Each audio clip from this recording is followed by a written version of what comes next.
Good morning. So I just want to remind everybody that when you are commenting, please remember that you are commenting asking questions. Okay, so we are not commenting just to talk to our friends. Y'all can do that after 11 o'clock. So just remember that our comments are made for questions, not to just chit chat with our friends. So it's just like you're on the. Okay, so we were reading the part or the chapter One Way Ticket, and we basically left off when W.E. saw Gilly start to leave, and he said, "Don't go," and his little face squeezed up at her, and she said, "I gotta go." So that's kind of where we're at. So I'm just going to start from here. "I gotta go," she said through her teeth, opening the door, pulling it shut behind her, shifting the suitcase and jacket to either hand, and running down the hill, the pulse in her forehead pounding as hard as her sneakered feet pounded on the sidewalk. Okay, so we know that she is indeed taking off. Once around the corner, she slowed down. Someone might notice her if they saw her running. No bus came by. There were hardly any on Sundays. She settled herself at once to walk the mile or so to the bus station, stopping to put on her thin jacket against the November wind. The bus would be heated, she reminded herself, and in California, the sun is always shining. It was dusk by the time she got to the bus station. She went straight to the ladies' room and combed her hair and tucked her shirt into her jeans. She tried to tell herself that she looked much older than 11. She was tall. Hell, she could make it. She zipped up her jacket, stood up straight, and went out to the ticket counter. The man didn't even look up at her. "I want a ticket to California, please." As soon as the words were out, she heard her mistake. "California where?" He glanced up now, looking at her through half-open lids. Uh, San Francisco, California. One way or round trip?" Whatever happened to Lady Cool? One way." He punched some buttons and a ticket magically emerged. "Total is 136.60, including tax." She had it. She had enough. With trembling hands, she took out the wad of bills from her pocket and began to count it out. The man watched lazily. "Your mother know where you are, kid? Come on, Gilly, you can't fall apart now." She pulled herself straight and directed into his sleepy eyes the look she usually reserved for teachers and principals. "I'm going to see my mother. She lives in San Francisco." "Okay," he said, taking her money and recounting it before he handed her the ticket. "Bus leaves at 8:30. 8:30? Yeah, you want to check your bag?" "But it's only 4:30 now." "That's right. That's 4 hours from now." "Right again. But I want to leave as soon as I can." "Look, kid, you came in here and asked me for a ticket. I gave you one on the next bus," he sighed. "Okay," he said, and consulted his book. "You can take the 5 o'clock into Washington and catch a 6:22 out of here." He stuck out his hand. "I'll have to fix you another ticket." She gave it back. "It'll take me a while," he said. "I got to check the routing." He nodded to the seats across the waiting room. "Just sit down over there. I'll call you." She hesitated, then reluctantly obeyed. She didn't like the idea of leaving both the money and the ticket there, but she was afraid he'd ask more questions if she protested.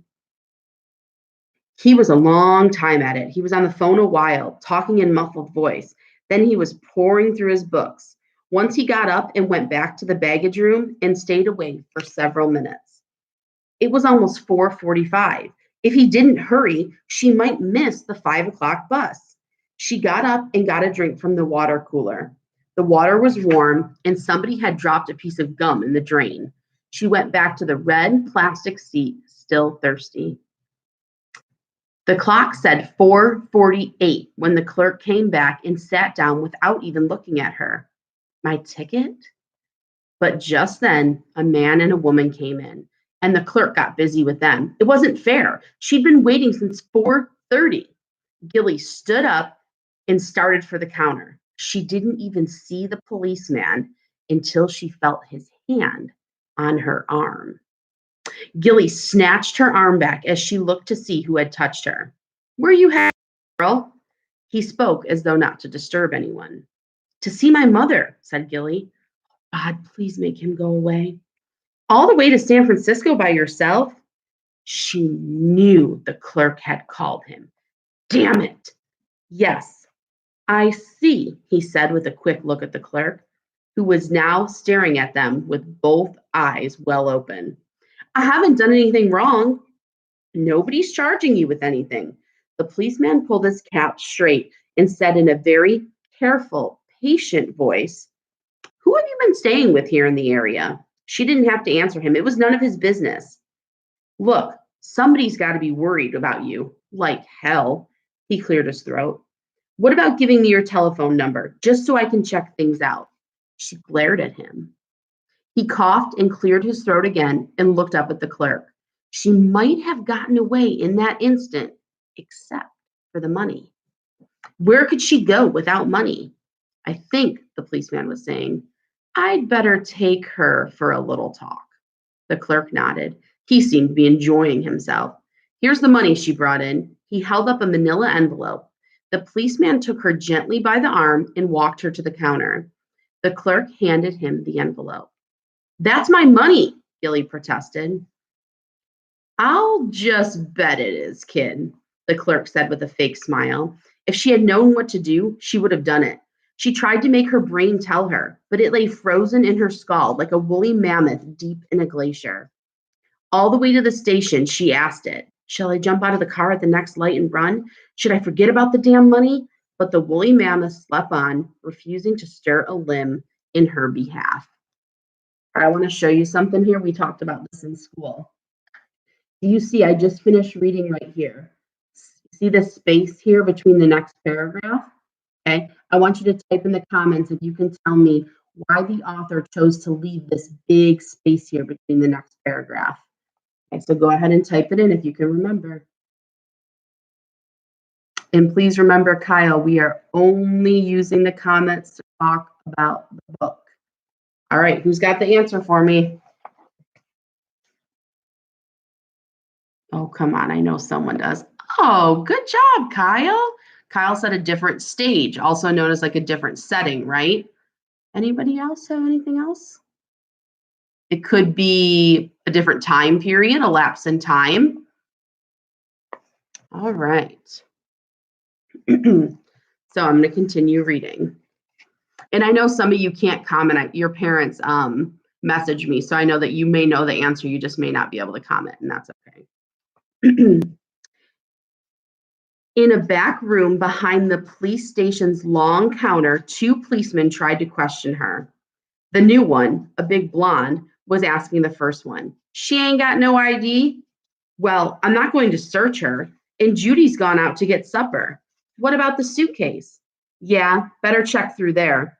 She wanted to yell at them to leave her stuff alone. She couldn't break through the ice. The blonde policeman rifled carelessly through her clothes. He found Courtney's picture at once. "This your mother, kid?"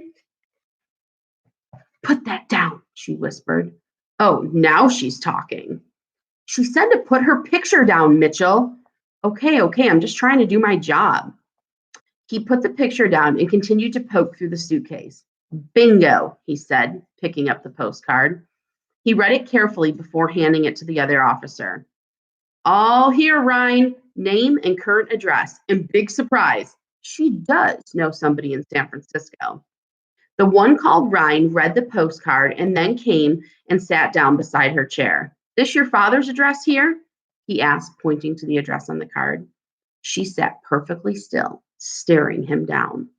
Ryan shook his head, stood up, and handed the card back to Mitchell. "Check out who lives at that address and give them a call, will you?" And we've got that break again here. You can see. So we know that we're going to kind of change the setting. Within a half hour, a red-faced trotter holding the hand of a white-faced WE puffed through the station house door. Her eye immediately caught Gilly's, still seated in the room on the other side of the counter. She tried to smile, but Gilly jerked away from the gaze. The policewoman was back from her supper and on duty at the counter. Ma'am Trotter, Ma'am Trotter. Trotter was puffing worse than if she'd run up the steps. God, taxi, waiting, no money to pay him. Just a minute, please. Judy, the policewoman, came in and spoke quietly to Ryan. And then Ryan got up and they both went to the counter. The only part of the conversation Gilly could make out was Trotter's brief. Hi, Noda. My puppy's trying to give me a kiss right now. Was part of the conversation Gilly could make out was Trotter's greedy replies. Foster child, yes, somewhere. San Francisco, maybe. County Social Services, Miss Miriam Ellis, yes, no. Can somebody pay the taxi cab? Still waiting out there.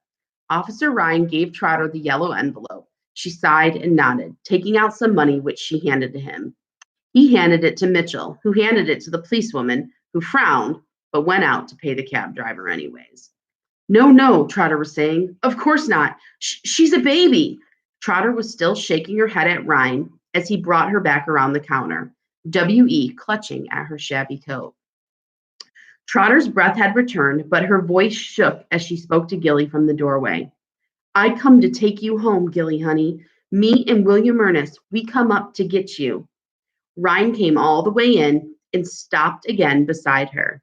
Mrs. Trotter is not going to press charges. She just wants you to come back. Press charges? Oh, the money. Did the stupid man think that Trotter would actually have her arrested? But how could she go back? The Gilly the Great, who couldn't even run away. She botched the job. She stared at her fingers. Her nails were grubby. She hated grubby fingernails. Gilly, honey, don't you want to go home? Ryan asked. Want to go home? Don't I want to go home? Where in the hell do you think I was headed? When she didn't answer him, Ryan stood up. Maybe we should keep her tonight and call social services in the morning. You mean you'd lock up the child? She'd be safe. It's just overnight. You don't think for 1 minute I'm going to let you lock a child of mine up in jail? Maybe it would be best, Ryan said quietly. Best? What do you mean? What are you trying to say? She really doesn't seem to want to go with you, Mrs. Trotter. Now I know. Oh, my dear Lord. Oh, don't. Oh, my dear Lord. It was the closest to cursing Gilly'd ever heard Trotter come to. She looked up into the fat, stricken face. Oh, my dear Lord, what can I do? Gilly! Gilly! W.E. streaked across the room and began to beat his fists on her knees. Come home, Gilly! Please, come home! Please, please! The blood vessels stood out blue and strained on his white neck. The ice in her frozen brain rumbled and cracked. She stood up and she took his hand. Thank you, precious Jesus, Trotter said. Ryan cleared his throat. You don't have to go unless you want to. You know that, don't you? Gilly nodded. Trotter lifted her arms, the brown purse dangling from one of them. The faulty clasp flew open as she did so. She dropped her arms, embarrassed, and forced the purse shut. I need another taxi, officer. I'll get Mitchell to drive you, he said. So we know that Gilly decided to go back to Trotter's. It appears that Trotter wasn't really upset with Gilly. I think which goes to show that she really does love Gilly. And I think we're seeing a little bit of a special connection. Gilly's being bad. I think we're seeing a little bit of a special connection between W.E. and Gilly. The next chapter is called Pow, which if you remember that's what W.E. was saying when he was flying his paper airplane. He would say, pow, pow. So I think we might be hearing more from William Ernest. I'm not really sure. We will have to see. So I hope you enjoyed this. If you know your friends did not get a chance to watch this, your other classmates, just remind them that it'll still be up on my YouTube page. And just message me on Canvas if you have any questions. Okay. All right. Well, I hope you guys have a good day. You've still got 45 minutes left of e-learning. Let me know if you have any questions. All right. I will see you guys tomorrow.